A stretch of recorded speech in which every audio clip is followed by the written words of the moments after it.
2,000 కోట్లతో genome valley second phase 300 ఎకరాల్లో ఏర్పాటు చేస్తాం రేవంత్ రెడ్డి. నల్గొండ, వికారాబాద్, మెదక్ జిల్లాలో గ్రీన్ ఫీల్డ్ ఫార్మా క్లస్టర్లు 10 ఫార్మా విలేజ్లను ఏర్పాటు చేస్తున్నాం. 1,00,000 కోట్ల పెట్టుబడులు వస్తాయి. 5 లక్షల మందికి ఉపాధి దొరుకుతుంది.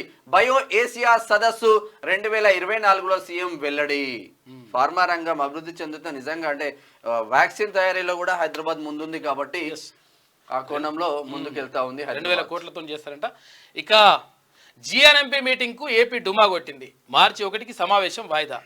Godavari river management board meeting కు ఆంధ్రప్రదేశ్ డుమా కొట్టింది.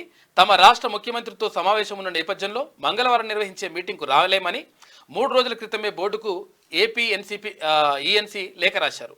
అయితే సమావేశంలో కీలక అంశాలు చర్చించాల్సి ఉందని, తప్పకుండా హాజరు కావాలని చెప్పేసి బోర్డు మెంబర్ సెక్రటరీ మళ్ళీ లేఖ రాసిందంట. ఇక్కడ ఏది గోదావరి రివర్ మేనేజ్మెంట్ బోర్డు ఉంది కదా, ఆ బోర్డు మీటింగ్ మేము రాము అని చెప్తున్నారంట.